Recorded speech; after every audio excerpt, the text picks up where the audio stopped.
Good day everyone. In this video, I will be discussing solution of an equation. This will be the next topic after our optimization problems. So first, please look at this equation. So here, you are required to solve or find for the solution of the equation below. As we can see, this is a quadratic equation, right? That is because we have here a leading term that is in the second power or second degree. And knowing that this is a quadratic equation, what we're expecting is that this will have two roots. And that root is the solution of our equation. For us to solve for the solution of this equation or the root of this equation, we can utilize several methods that we learned sa lower mathematics natin. Basically, we can solve for our x by applying a factoring method. In factoring, we're just going to factor our quadratic equation just by applying the factoring means, and we can get its factor as 2x plus 3, and the other factor would be 4x minus 5. I will not show you how to get the factor. You can solve it on your own since maalam naman tayo mag-factor. But this will be the factor of our quadratic equation. After getting the factors, we will equate these two factors to 0 for us to determine what will be the value of x that will make our quadratic equation 0. And that value of x that will make our quadratic equation equal to 0 are the roots of our quadratic equation. So let's do that. Bali 2x plus 3 is equal to 0. Then the other one is 4x minus 5 is equal to 0. So solving for x, that will be 2x is equal to negative 3. Then divide both sides by 2. So x is equal to negative 3 halves. And the other one would be for this one, lipat lang ulit natin si negative 5 on the other side. So that is 4x is equal to 5. Then divide both sides by 4. And x is equal to 5 over 4. So these two values of x is equal to negative 3 over 2. And x is equal to 5 over 4 are the roots of our quadratic equation. Or they are the solution of our quadratic equation. That is because if we substitute these two values one by one, this will make our quadratic equation equal to 0. But this is not the only way for us to get the solution of our equation. So meron tayong iba-iba pang methods sa pagkuha nito. And the different ways to find the solution of an equation, first, pwede tayong gumamit ng graphical approximation. So for graphical approximation, we must be able to illustrate or graph the function. And from there, we would see which point of our graph touches x-axis. So because the point where the graph touches our x-axis, that will be the x-intercept, and that x-intercept has a coordinate or ordinate na equals 0. That is why this is a solution of our equation or one of the roots ng equation natin. The other way is factoring na ginawa natin earlier. Then also, kung meron lang naman tayong quadratic equation, we can make use of quadratic formula. But hindi naman laging quadratic equation lang yung may encounter natin. So we must be able to apply or know these other methods. Pwede rin tayong gumamit ng remainder theorem wherein pag ang remainder natin is equal to 0, pag nag-substitute tayo ng isang x at ang remainder niya is equals to 0, so that selected value of x is one of the roots of our equation. Pwede rin tayong gumamit ng shift solve function ng calculator natin. Also, pwede rin pala tayong gumamit ng synthetic division to prove or alternative for the remainder theorem. For the shift solve naman, gagamit lang tayo dito ng calculator. But the downside of this is that only one root yung ma-identify natin. That root is just the closest thing dun sa sinuggest natin na value ng x. But for dito sa quadratic equation, and what we're expecting is that we have two roots. But using the shift solve, possible na ibigay lang niya is one root. Tapos sa katabi mo, makakita mo na iba yung binigay niya na sagot. So you may think na mali yung calculator. Hindi mali yung calculator, is that just na yung calculator natin nagbigay siya ng magkaibang roots. Pero yung dalawang roots na yon is actually solution ng equation natin. Hindi lang magkapareho nilabas sa atin. Kasi possibly magkaiba yung starting value or the initial guess ng calculator. Another thing ay pwede tayong gumamit ng mode 5 down 2 for Cannon calculator.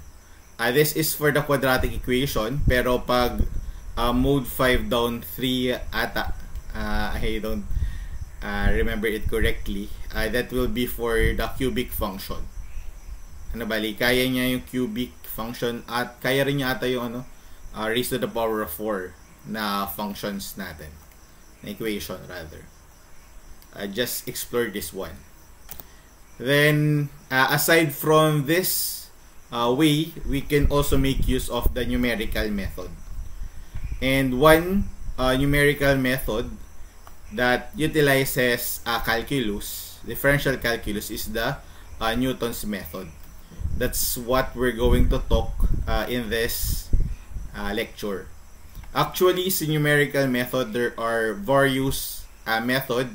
May mas madali pa kesa kay Newton's method. Pero will be limited sa Newton's method since numerical method is actually a separate subject na papag-aralan ninyo later on. Pero kaya dito lang tayo sa Newton's method. Then actually, our calculator is applying a numerical method in computing for our roots if we utilize shift solve. Just like what I have said earlier, yung shift solve function natin requires us an initial guess, and that initial guess is same with the concept of the Newton's method, na kailangan natin mag-provide ng initial guess, then iteratively kukumputin using the Newton's method until mag-arrive tayo dun sa number wherein nagkaroon ng convergence or almost close na dun sa value na yon, pero hindi pa naman siya yung pinaka-actual value. Kailangan natin ulit-ulitin ng several times until ma-reach natin yung desired tolerance before tayo mag-come up or masabi natin that that is actually the answer. Hindi pala siya actual answer because Newton's method is just an approximation. Hindi niya mabibigay yung exact value niya up to the last decimal place. But since hindi naman natin masyado napakialaman na yun nasa pakadulong part ng decimal places natin, so that is almost equal to what we're finding. Kaya handy pa rin yung Newton's method. Actually, ito rin Newton's method, maganda itang gamitin, especially kung hindi naman algebraic functions yung nasolve natin. Kasi kung algebraic function, katulad na ng quadratic formula, or quadratic equation rather, napakadali namang solvein. kung isipin mo, ba't ba ako Newton's method? Pwede naman na makuha ko siya using quadratic formula lamang or simply by factoring. So, yung Newton's method, gamitin natin siya kapag medyo mahirap nang isolve yung problem. Pero, hindi naman siya ganun na-require since may calculator naman tayo na pwedeng gamitin pag nag-board exam tayo. Unless if the question is specifically pertains sa Newton's method. Pwede kasing paraanan ni examiner na kahit na may calculator tayo, nakatago sa loob ng Newton's method yung na-require niya. Kaya kailangan natin ng basic knowledge about this topic. So, ano ba yung Newton's method na nag-uusapan natin? So, Newton's method for approximating the zeros of a function or the solutions of the equation. Ganito siya nag-work. Ano ba yung solution na nag-uusapan natin? So, as mentioned earlier, the solution of an equation is that the function is once evaluated to certain value or the solution nga will make our function equal to 0. So, f of c or f of solution is equal to 0. That is, ang nahanap natin actually dito is the x-intercept nung ating graph. Kung saan nag-attach yung graph at yung ating x-axis. Bali, let f of c is equal to 0 whose f is differentiable. Pwede natin siyang gamitin if differentiable by equation natin on an open interval containing c. So, meron tayong interval na consider. Bali, for example dito, meron tayong a to b. At dapat yung ating solution must be within the interval para ma-compute or ma-utilize natin yung Newton's method. Then, to approximate c, we must use this step. So, first, make an initial estimate or this is our initial guess. Bali, initial guess kahit ano siya, actually. Pwedeng, basta kung anong gusto nyo, kung anong favorite number nyo. But, sometimes, pagka medyo malayo dun sa actual answer, yung ating initial guess or estimate, so, that will make our solution very long or napakahaba ng iteration. So, x sub 1 that is close to c. Kung may choices yung ating exam, yung mga board exams natin, ang nahanap natin yung value ng c. So, yung dapat initial guess natin must be within those choices. Wag tayo mapili nung malayo. Dapat ay nandun lang sa loob ng choices para at least yung makuha nating sagot is malapit. Kasi doon lang kasi siya revolve unless kung none of the above yung actual answer. Kung may graph naman, that will be helpful since katulad dito, ma-approximate agad natin ano yung value ng c. Mali pa nga yung mali yung figure kasi nandito naman yung c. Bakit doon pa siya kumuha ng initial guess? Nandito, pwede naman na ilapit niya na. But this is just for visualization purposes para makita natin kung paano ba nalapit yung ating value ng x dun sa actual na solution which is yung c. Bali, after selecting an initial estimate, we will be able to determine the next approximation. Yung mas malapit na sagot kumpara dun sa initial guess natin.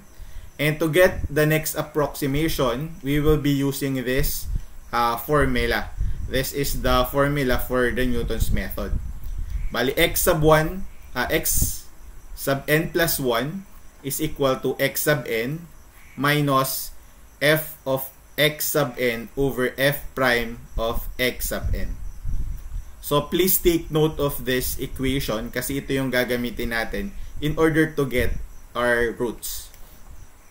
So, basically, x sub n is, kung ito yung first estimate natin, so, n is 1, then, subtract natin it by the ratio of f of x sub n this is the evaluated value of the function using our initial estimate. Then the denominator would be the derivative of our function, then evaluated this initial estimate natin. Then that will give us the next approximation, or x sub n plus 1. So kung yung n ay 1, this will be 1. So the next value that we will obtain is x sub 2 na. And then ito paulit-ulit siya. Itong x sub 2 mapupunta siya dito. This will be x sub 2 minus f of x sub 2 over f prime of x sub 2 until such time na malapit na yung sagot natin. And so, when the absolute value of the difference of x sub n and x sub n plus 1 is within the desired accuracy, yung desired accuracy na mention siya minsan sa problem, pero ito ay kapag yung difference lang naman ng dalawang values natin is almost negligible na, or 0.0000001 yung difference, so acceptable na. Pero depende pa rin doon sa bigay ng problem kung ano yung desired accuracy na gusto niya. Then let x sub n plus 1 serves as the final approximation. So kung pasok na sa desired accuracy, so yung ating final answer, x sub n plus 1, would be the final approximation. Or pwede na nating sabihin na that is the approximate value of the zeros of our function. Pero kung hindi pa siya pasok do sa desired accuracy, we will go back to step number 2 and recalculate a new approximation. So hanggat hindi nadating sa desired accuracy, paulit-ulit nating gagawin yung step number 2. Yun yung iterative process or iteration. Hanggat hindi natin na-reach yung desired accuracy, paulit-ulit natin siyang gagawin. Paulit-ulit tayong masasaktan. Parang ganun lang. So, for this example, tingnan lang natin yung figure dito. So, nag-take siya ng initial guess as this one, x sub 1. So, after natin i-evaluate yan, makikita natin gatouch siya dito. At ano ba yung nangyayari? This one will create a tangent line. Yan, so magkaka-tangent line tayo. And that will give us the point where that tangent line will intersect with our x-axis. At kung saan nag-intersect yun, ito yung x sub 2, that will be the new approximation. Then from this x sub 2, ma-draw lang tayo ulit ng line. Then create another tangent line. And mag-create another tangent line. And the tangent line will again intersect our x-axis like this one. So mag-intersect ulit yung ating tangent line na yan with the x-axis. And from there, draw lang ulit natin ito. Nakikita nyo ba? Then from here, we will create another tangent line. Yan, may tangent line ulit. And that tangent line again will intersect our x-axis. And that will be our x sub 4. And from that x sub 4, balik ulit tayo sa graph. Then mag-create na another tangent line until such time na lumapit na siya doon sa actual value ng c. So this c will serve as the root of our equation na inahanap natin. Pero, ano ulit ang downside dito? Since yung initial guess natin starts with this one, ang ibibigay lang niya is yung root that is close to that initial guess. Bounded kasi tayo nung ating open interval. Pero kung yung graph natin is maraming roots, halimbawa may mababa ulit siya dito, may another root. So, to get this value, dapat pumili tayo ng initial guess that is close to this D, for example. So, ito yung ating x sub 1 for the D1. D na root natin. So, ito, magaganyan ulit yung tangent line.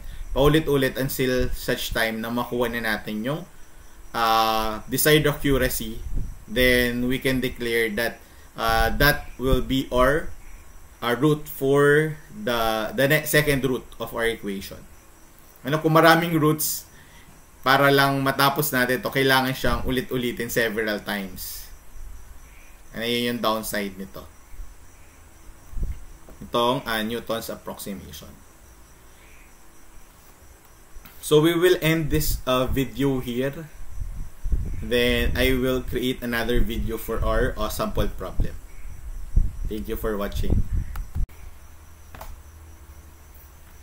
Good day everyone. In this video, we will solve for our first sample problem using a Newton's method. Calculate 3 iterations of Newton's method to approximate a zero of f of x is equal to x squared minus 2. So for this problem, we are given with our initial estimate x sub 1 is equal to 1 as the initial guess.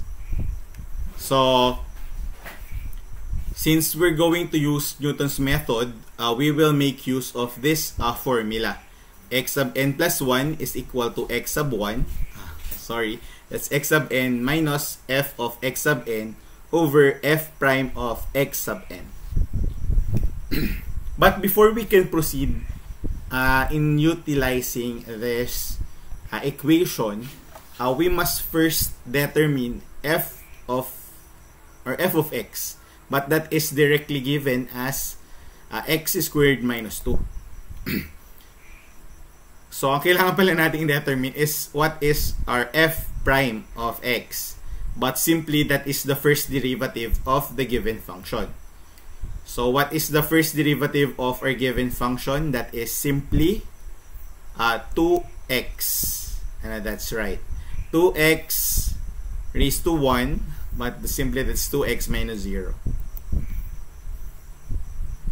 So pwede neglect nyo na yung 0, nilagay ko lang. So that this will be our f of x and f prime of x. But since we are utilizing Newton's method, our x will be replaced with f x sub n. That's why we will have x of n raised to 2 minus 2, and f prime of x sub n is equal to 2x sub n raised to 1. Pwede rin pabayaan yung 1 doon.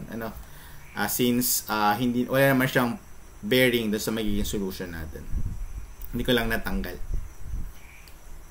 So, we will replace this one. Plug in natin siya dito. So, this will be the iterative formula of our Newton's method for the function f of x is equal to x squared minus 2. Ito yung nabanggit ko kanina sa board exam. Kahit na kaya nating kuhain yung value ng root natin, hindi naman yun yung ahingin sa board exam minsan. Kasi alam nung examiner na kaya mong i-calculator yon. Kaya instead of that, ang ahingin niya sa iyo is this iterative formula for Newton's method. Yung gagamitin natin to find for the roots or the zero of the given function. At ito yung magiging sagot natin for that. So, after determining this iterative formula, so, mag-solve lang tayo 3 times. Kasi 3 iterations yung nahingi. 3 beses natin tong gagawin para makuha natin ano yung value ng ating zero using the 3 iteration.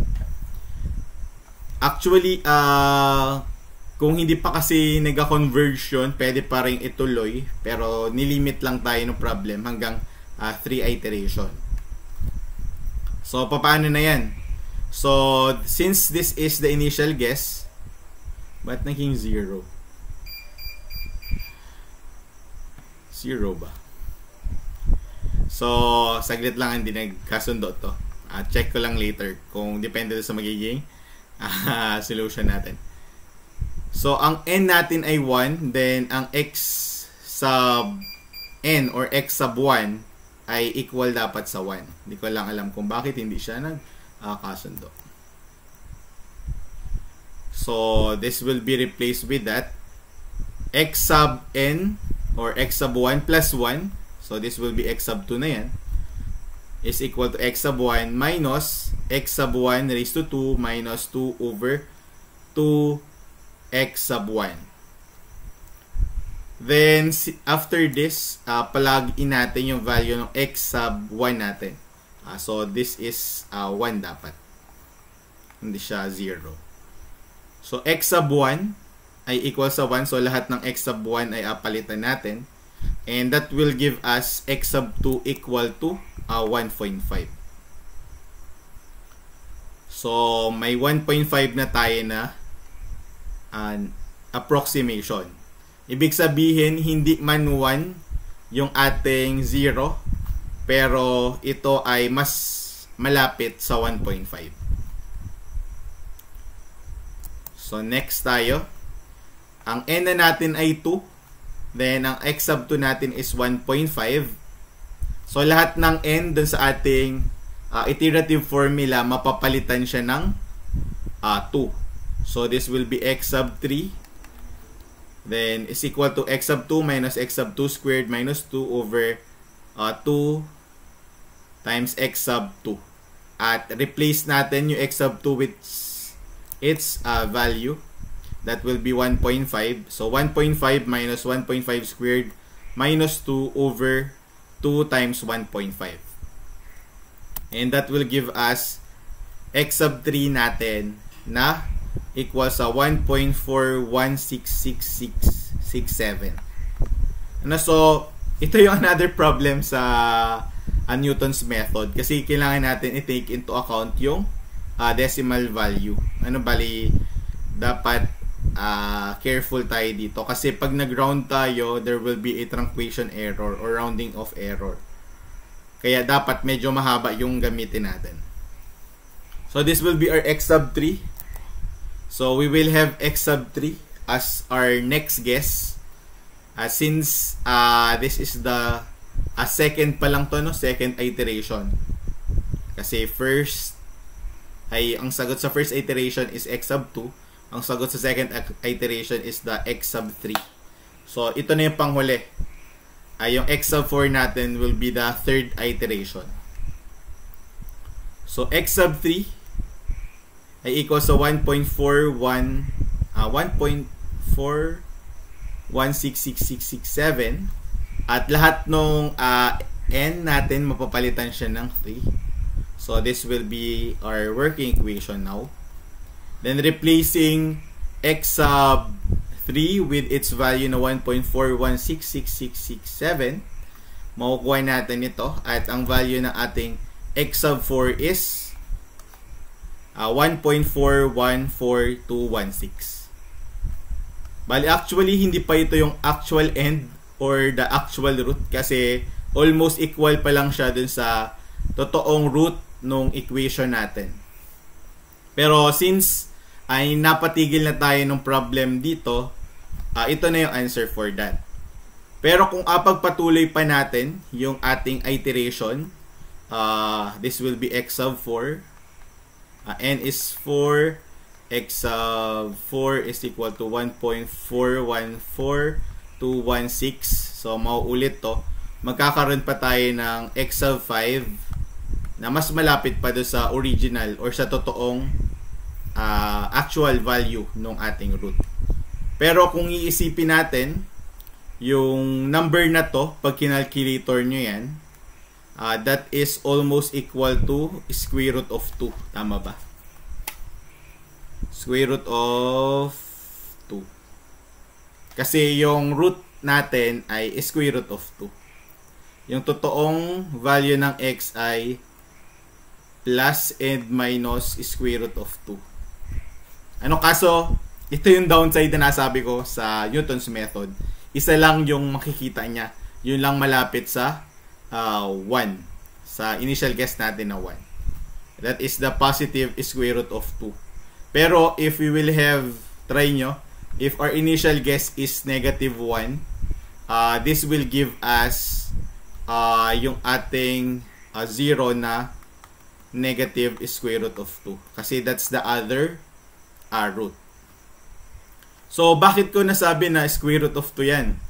Hinulaan ko lang ba siya? Yun yung actual answer kasi, kaya yun talaga. Pero kung calculator nyo nga, square root of 2 is almost equal to this one. Pero yung actual value ng square root of 2 ay 1.41421356. So, hindi pa siya kamukha nito. Ano no, 1.414216. Kasi dapat ay, ito ay 3, ito ay 6 pa. Kung pagpatuloy pa natin yung iteration, mga 7 pa siguro, mga 8, hindi ko alam. Basta tuloy lang natin, saka pa lang natin makukuha itong napaka-precise na value ng ating root na kamukhang-kamukha nitong value ng square root of 2. Especially kung hindi pa rin natin atrangquate. Ito kasi dapat 6, 6, 6, 6, 6, 7 pa yan. Para makuha talaga natin actual value ng square root of 2.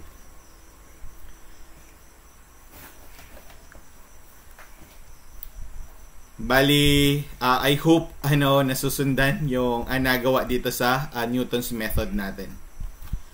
So, aside from this, ito kasi yung natawag sa way na solution na to. Parang numerical. Ayan, meron pa palang kasunod. Ayan, ito pala yan. 1 point, ayan pala, pag x of 5 pala, that will give us mas malapit na sa square root of 2. Pero ito pang fourth iteration na to eh. Kanina napatigil na tayo sa third iteration lang. So another way, kung ayaw nyo ng ganong method, pwede tayo mag-tabular. Tabular presentation ng solution natin. So sa tabular, kailangan ganun din, kailangan natin ng iterative formula. Kasi kailangan natin ma-identify yung f prime, yung ating first derivative. So dito lang, hinati-hati niya yan. X sub n nandito. Then yung numerator is this one. The denominator is this. Combination of the f of x sub n and f prime of x sub n will be this one. Then subtracting it from x sub n is dito sa part na to. Medyo marami lang asulatin kapag tabular method. So ganun lang din yan. Nakuha natin na x sub n minus f of x sub n over f prime of x sub n would go to this one. Siya na yung magiging second guess. Kasi ito yung x sub 1, this will be x sub 2. Compare nyo na doon sa kanina.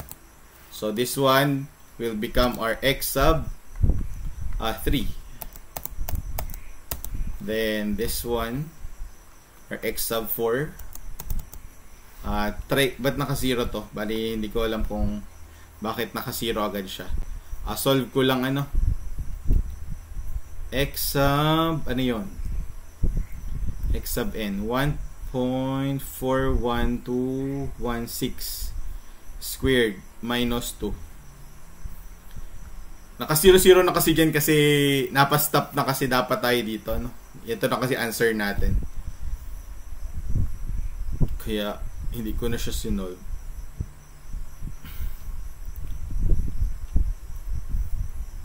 Saan na yan? Ba't mali? Minus 2 pala. Sorry, saglit lang So, si numerator, ito ay dapat ay negative 5.80413 times 10 raised to negative 3. Kaya siguro na siya nag-0-0. Then,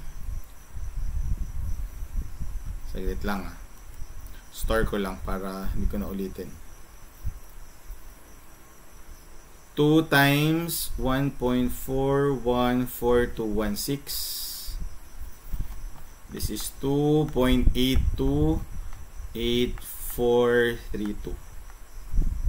Store ko lang ulit. Yung ratio nilang dalawa give us negative 2.052068786 times 10 raised to negative 3. Then subtract natin siya from 1.414216. Kaya ang pangit kapag ganito lang. Ay, ba't hindi pa siya yung sagot? Or baka namali ako. Wala, namaliwari ako. 2, 1. Sige, diretso ko na lang sa calculator isang inputan Baka namamali.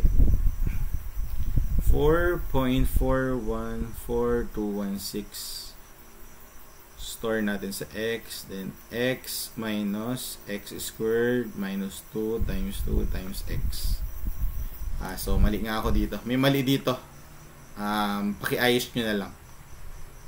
This should be 1.4142135562. So 1.4142135562. Yan. At yun nga yung almost equal na answer ng square root of 2. So, pinatigil na tayo sa third iteration, but actually, if we will proceed to the fourth iteration, ito, makikita na natin yung pinakamalapit na value dun sa actual root natin, which is the square root of 2. But I repeat, ano yung downside nito?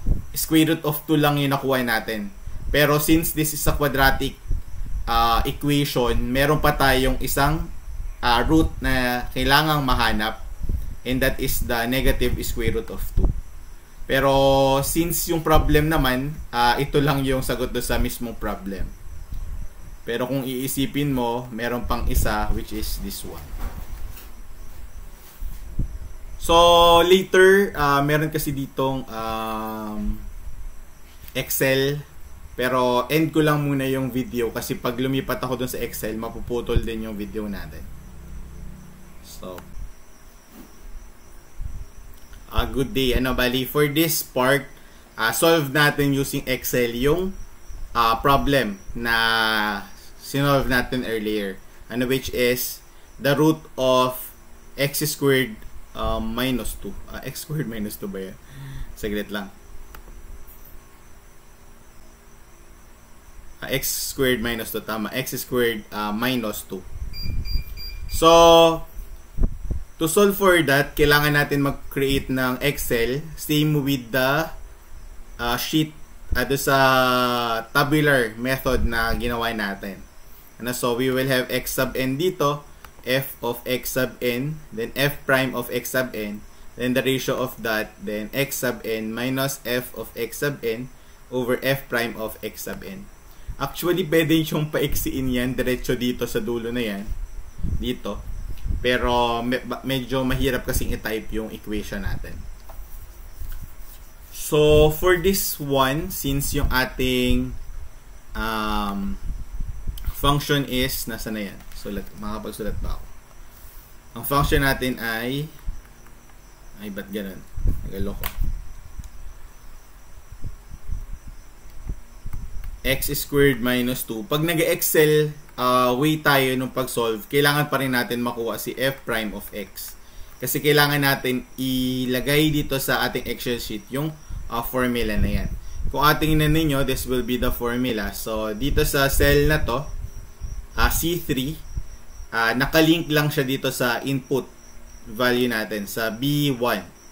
Then, ating D3, nakalagay dito yung equation ng original function, that is C3 squared minus 2. Then sa E3 naman nakalagay yung equation ng derivative natin, that is 2 times C3. And remember that C3 is our x. Then dito sa F3 naman, ratio lang siya ng D3 and E3. Then sa G, siya lang is C3 minus F. And then, after that, drag lang natin yung formula na to dun sa mga baba pa na part. Para mag-take effect siya dun sa kasunod niya.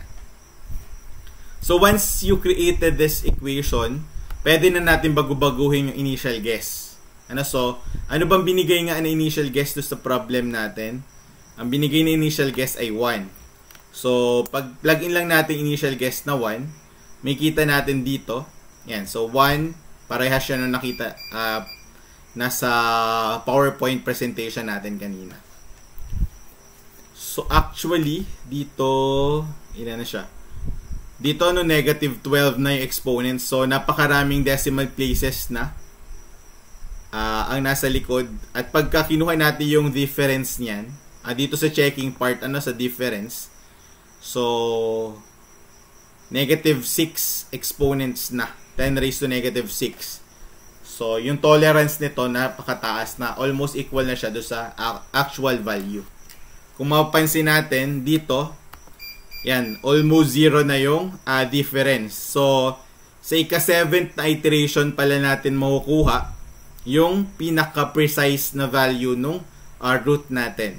That is 1.41231356. Bakit hindi pa dito, no? Pero equal na siya. Kasi yung dulong decimal places na to hindi pa kamukha nung nandito sa 7.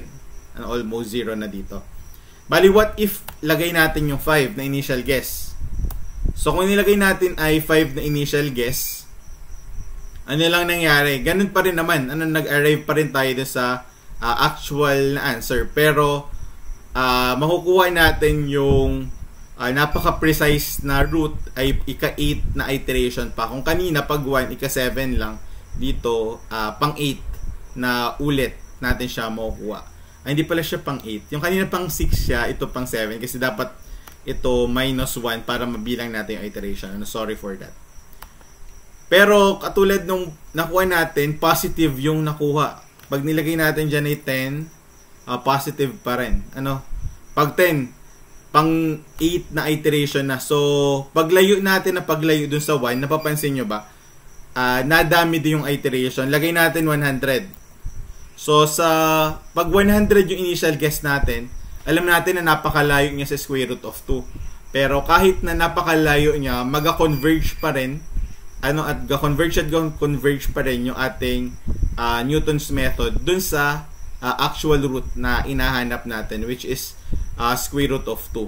Kaso dahil malayo initial guess natin, marami ding iteration yung kailangan nating i-perform before we arrive dun sa actual answer na inahanap natin.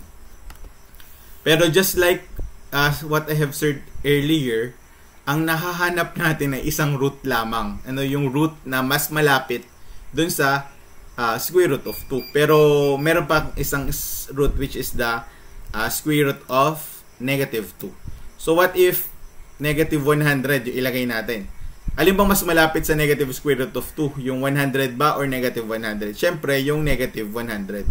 So, pag pinalitan natin ng negative 100, mapapansin natin na may root din tayong nakuha at hindi siya kamuka nung square root of 2. Kasi yung nakuha nating root this time is yung ating negative is square root of 2. Nakukuha natin yung dalawang roots pero medyo pahirapan dahil kailangan natin pumili nung mas malapit na root, na initial guess doon sa root na kailangan natin makuha.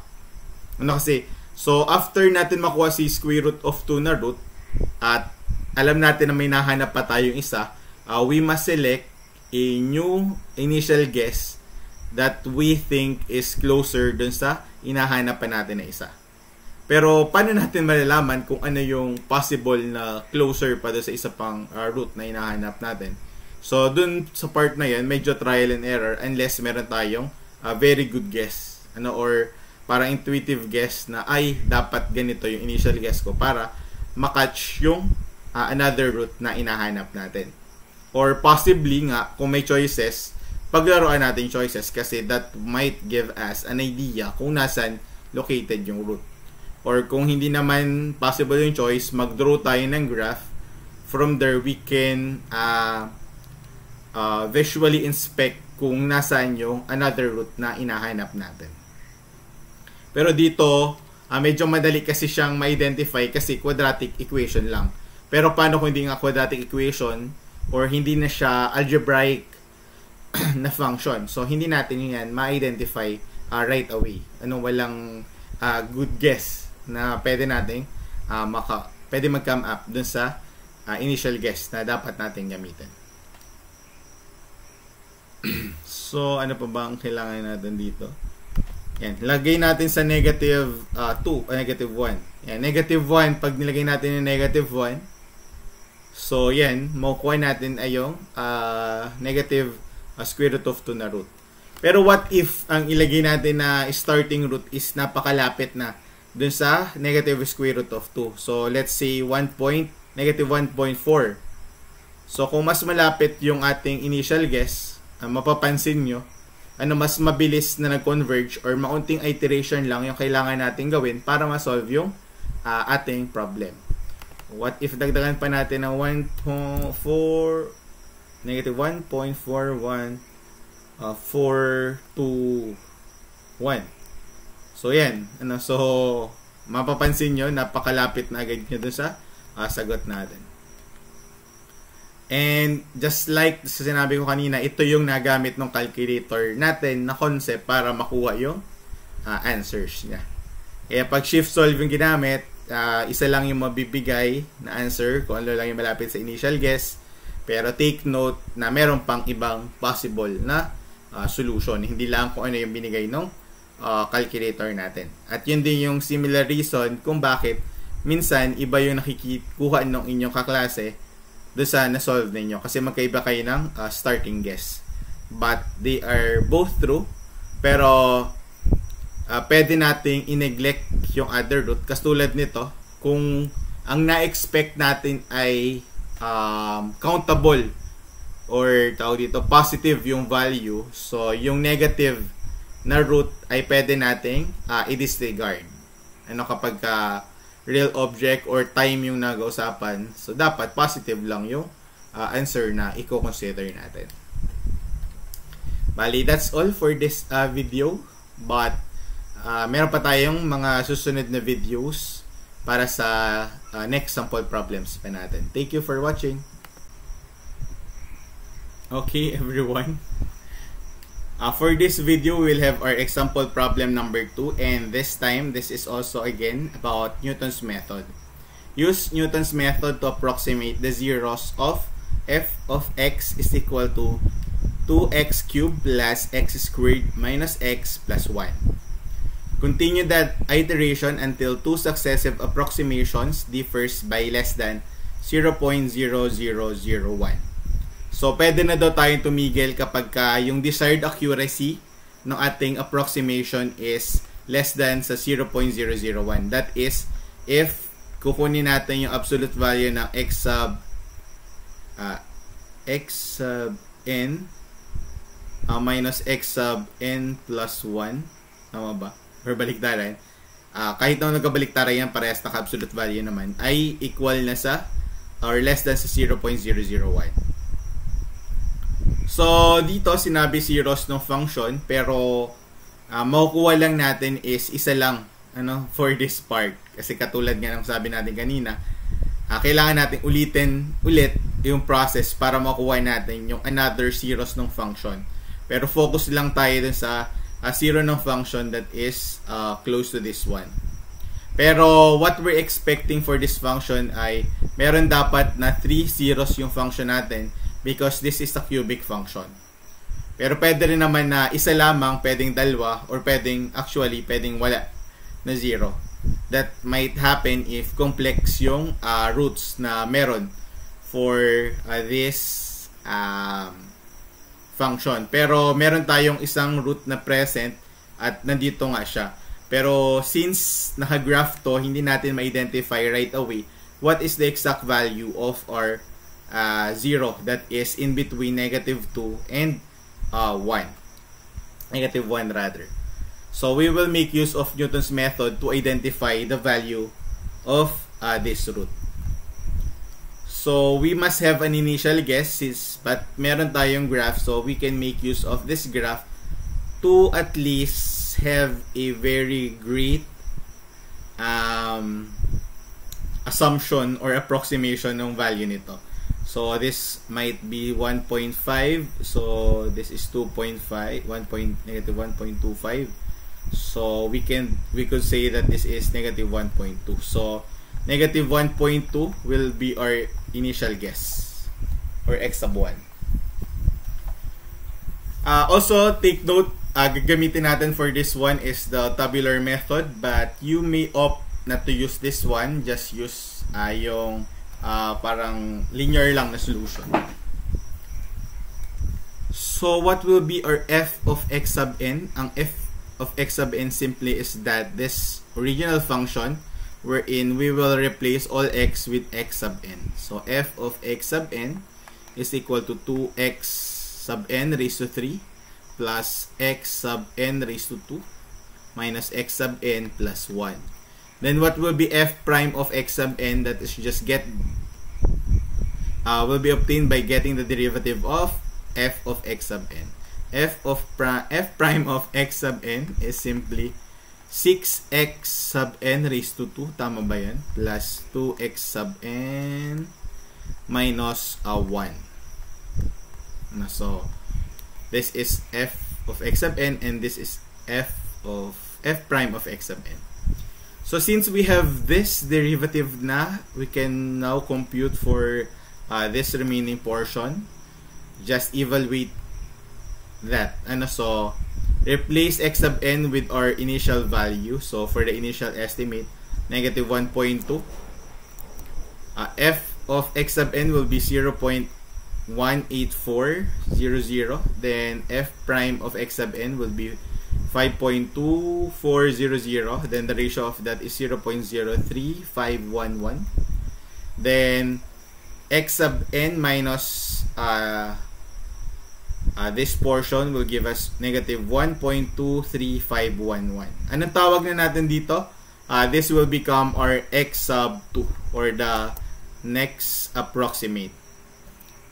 So, pwede na ba tayong tumigil dito? Pwede na kung mapapasok na tayo dito. Pag kinuha natin yung ratio or difference nito or absolute difference nito ay nag-less na sa 0.001. Pero, the difference of that is 0.03511. So, since hindi pa less than sa ating desired accuracy, hindi pa tayo matigil. Kailangan nating ituloy yung ating iteration. So, using x sub 2 or f of x sub 2 is negative 0.00771, while f prime of x sub 2 is 5.68276. Then the ratio of that is negative 0.00136. Then we will have our third approximation na negative 1.23375. This will be our x sub 3. Check natin kung pwede na tayong tumigil. Get the absolute difference. Negative 1.23511 minus negative 1.23375. The difference is 0.00136. So, hindi pa pwedeng tumigil. So, ulitin natin ulit iteration, patuloy natin. F prime of f of x sub 3 is 0.00001. F prime of x sub 3 is 5.66533. Then the ratio of that is almost equal to x 0.000. Then the difference is negative 1.23375. So get the difference of x sub 3 and x sub 4. The difference is 0.00000. And the difference is less than sa 0.0001.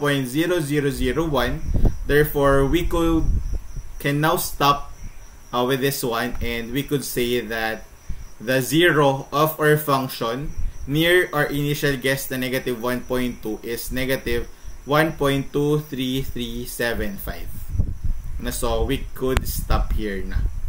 But, pwede nyo pa naman ipatuloy kung hindi man tayo nagbigay ng ganitong desired accuracy. Pagpatuloy lang natin hanggang makuha natin yung mas magandang value niya. So, pero ito na yung answer. So, we will stop our video for this sample problem here. But I will show you the Excel of this problem. So, for the Excel form of our problem earlier, this will be that. So, ganun pa rin, kailangan natin ilagay yung ating mga heading, x sub n, f of x sub n, f prime of x sub n, the ratio of that, and the difference, the ratio subtracted from x sub n. So, kailangan natin i-input yung ating initial guess here, link sa cell na to. Then, kailangan ilagay yung equation nung ating function. Yan, makikita nyo dito. Ayun, sorry, baka na mali. Then, ito naman yung equation ng ating first derivative. Then, ratio lang. Then, dito sa part na to, nandito yung desired accuracy. Ano, kapag kapasok na dun sa required, pwede na mag-stop. So, as we could see, our initial guess is negative 1.2. Ano yun yung nilagay natin. And dito, diba tumigil na tayo right here because almost yung difference niya ay pasok na do sa tolerance na inahingi sa atin. Pero actually kung ang pagpatuloy dapat ay sa 6 pa, yung almost equal na sa 0.0000 yung difference dito sa portion na to. What if palitan natin yung ating initial guess? Makukuha kaya natin yung iba pang roots nito? Or baka isa lang talaga yung root na meron tayo. So punta tayo sa 3. Meron kaya? Yan. Bali, ang root na nakuha natin ay yun pa rin. Pag kaya 100. Yan. Pag 100, dun pa rin tayo dinala. Medyo mahaba lang. Ang daming iteration. Nag-fluctuate siya ng konti. Hindi pala siya nag-fluctuate. May konting fluctuation pala. Yan. Nagataas baba. Yan. Tumaas kasi sa part na to. Pero at least nag-converge siya ay dun pa rin sa negative 1.2275. Baka isa lang talaga yung root na meron dun sa function natin na yan. Try pa tayo ng 1,000. Kasi dun pa rin napunta. So most probably isa lang yung root nung or isa lang yung real root nung quadratic cubic function natin na yan. Negative 1,000. Isa lang yung real root nga niya. Try daw natin sa calculator kung isa lang talaga yung abigay. Kung yung other roots niya ay imaginary. Kasi sadly, wala akong calculator din rin na may function ng quadratic. So, but I guess that's it. So, let's stop recording our Excel here. Okay. Our next sample problem will be this one. So, Newton's method pa rin siya. The function f of x is equal to x raised to 1/3 is not differentiable at x is equal to 0. Show that Newton's method fails to converge using x sub 1 is equal to 0.1. So, there is a downside sa Newton's method, and that is Newton's method cannot compute for all function. Bali, may mga functions na hindi niya kayang ma-determine yung zero nung function natin. Just like for this problem, x raised to 1/3, as we can see dito sa ating graph, sa graph ng ating function, yung ating 0 is actually located dito sa 0, sa origin. Pero hindi yan kayang kuhain ni Newton's method. Bali, for this one, ano ba yung ating f of x? Bali, f of x sub n. Ang f of x sub n natin is x raised to 1/3. F of x sub n? That is x sub n raised to 1/3. Then what will be f prime of x sub n? F prime of x sub n is 1/3 raised to x sub n raised to 1/3 minus 1. And 1/3 minus 1 is negative 2/3. That's negative 2/3. So that is 1/3 times x raised to negative 2/3. So, hindi ko napakita using this one. Diretso natin dito sa Excel. Zoom ko lang dito sa Excel natin. This will be our Excel sheet for that. We have here our x raised to 1/3, and this one naman, meron tayo 1/3 times x raised to negative 2/3. Pero medyo ganito lang yung pagkaka-express niya. Binaba lang natin si x raised to negative 2/3. Ano, para makaya siya nung Excel natin. Kasi kung ganito siyang way sulat, hindi kaya nung Excel i-compute. Nalilito siya. So, ano daw yung initial guess nga natin? Our initial guess is 0.1. And if we put 0.1 as our initial guess, there is no convergence. Ano bang ibig sabihin ng no convergence? Hindi napunta or hindi napipinpoint nung ating Newton's method yung actual value na 0 na nahanap natin. Katulad dito, di ba yung 0.1 napakalapit na dun sa 0 na nahanap natin. Pero instead of getting closer to 0, ang nabigay ng ating Newton's method is nega-fluctuate. Katulad dito, naging negative 0.2. Then, ang nakasunod na answer 0.4, negative 0.8, 1.6, at pataas ng pataas.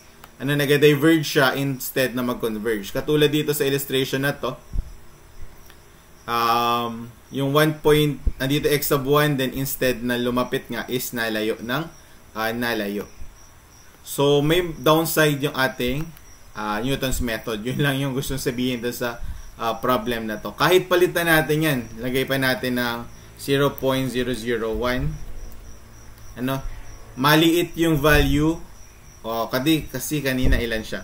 Ayan, 1.38. Maliit lang siya. Pero still, walang convergence na nangyari. Dagdagan pa natin. Yan, no? Walang convergence na nangyari. Nag-fluctuate lang. Kaya, hindi man ma-determine ni Newton's method yung answer na hinahanap natin.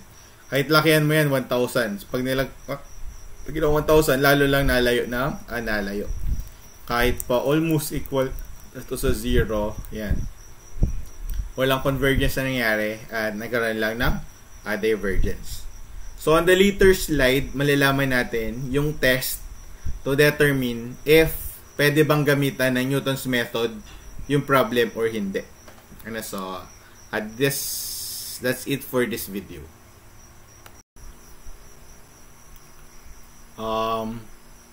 As we can see dun sa previous example natin, hindi man kayang isolve lahat ni Newton's method. Ano, hindi kayang i-determine ni Newton's method yung roots ng lahat ng functions natin. Merong ibang functions na hindi niya kayang ma-determine yung root.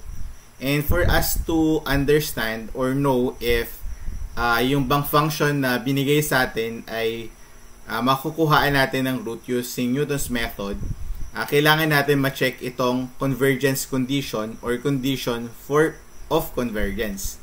Pag nasatisfy ito, so pwede natin gamitin si Newton's method. Pero pag hindi naman, so hindi applicable si Newton's method at hindi man magkakaroon ng convergence. So magiging divergence katulad ng example problem number 3 natin. So what is the condition of convergence? Bali, the absolute value of the product of f of x times f double prime of x divided by the squared of f prime of x should be less than 1. Pagka nag-less than 1, ay ito nasa loob nito absolute value natin. So, meaning to say, pwede natin gamitin si Newton's method. Otherwise, bawal siyang gamitin. So, kindly try proving if yung convergence condition for problem number 1 and problem number 2 satisfies with the convergence condition. Kung mag-less than siya sa 1. At yung number 3 dapat ay mag-exceed sa 1 so that we could say na hindi pwedeng gamitin si Newton's method. Also, kindly try practicing applying or kindly practice using Newton's method para makuha natin yung zeros ng mga functions na to. Ano, kung katulad dito sa number 5, pwedeng 3 yung makuha natin roots, dapat at least makuha nyo lahat ng possible roots niya. So, use Newton's method and continue the process until 2 successive approximations differ by less than 0.01. Then, after getting the zeros, kasi pwede more than 1 yung makuha natin, kindly compare that result with the graph of our function using graphing utility. Ano na lang siguro, Symbolab na lang yung gamitin ninyo since free naman siya. Mas madali siyang gamitin. Kasi wala naman kayong graphing calculator na pwede nyong magamit in order to visualize yung itsura ng graph natin. Then, dapat makuha nyo yung yung tatlo man yung roots na available or present for that function. So, at least tatlo dapat yung makuha. Kung isa lang naman, di isa lamang. Kung tatlo or lima, so better makuha yung lahat siya using the Newton's method. Bali, that will be all. I'll try to present pala using Symbolab yung graph ng 3 functions na diniscuss natin sa sample problems.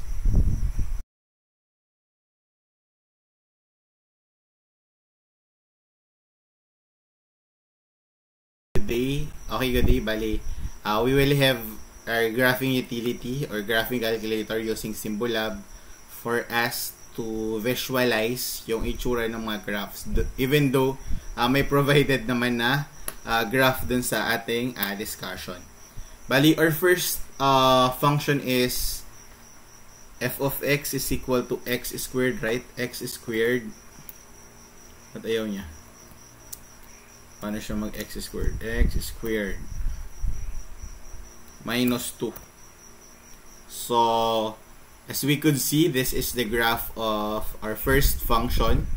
At yung solution ng ating equation or the roots are the x-intercept. Kung saan nag-attach yung graph at x-axis natin. And located yan dito. Sa red, blue dot na to, or yung x-intercept, yan nakikita nyo. So yung binigay lang sa problem natin kanina, yung na-solve is just this one, square root of 2, 0. Kasi nga yung ating initial guess is 1 at malapit lang siya dito.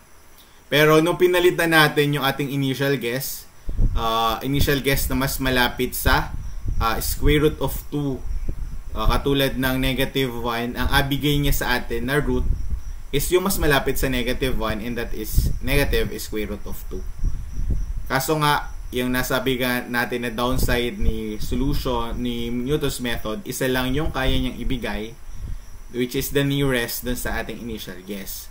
So, to get the other one, kailangan natin ulitin using an initial guess that might be closer dun sa another root pa. Nasusundan?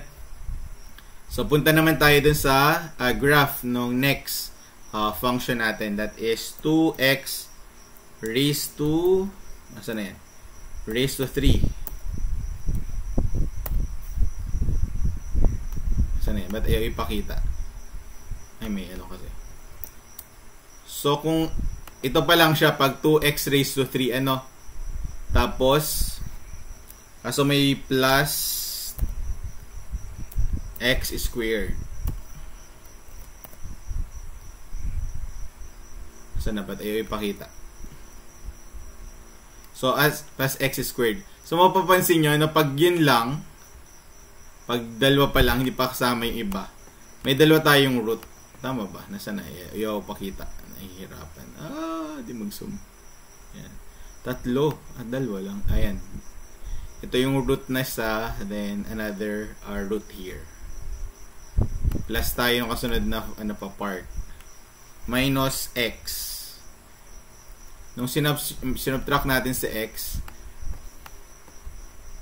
tingnan nyo, may tatlong root. Ito yung isang root, negative 1, another root is 0, 0, and another root is located at as 1/2, 0. That's just prove that pwede tayo magkaroon ng tatlong root kapag cubic function. Kanina dalawa lang. Kanina isa lang naman. So, pwedeng isa, dalawa, tatlo. Pero pagka dalawa, yung isang root doon ay naulit. Pag naman isa, yung dalawang root na yon na hindi natin nakita ay imaginary. Basta yun ay algebra kasi. Algebra topic lang yung concept na yun. Kaso, yung problem na meron tayo ay may plus 1 pa. Kung nadagdagan ng plus 1, bumalik tayo sa graph ng function natin. Nasaan na yan? Ba't hindi ko mahanap? Ano ba siya i-focus doon? Makikita natin, umangat yan ng konti. So, yan. Nangyari, isa na lang ulit yung ating root. At it happens that it is located here. Negative 1.2335719285283. Ano that is our root.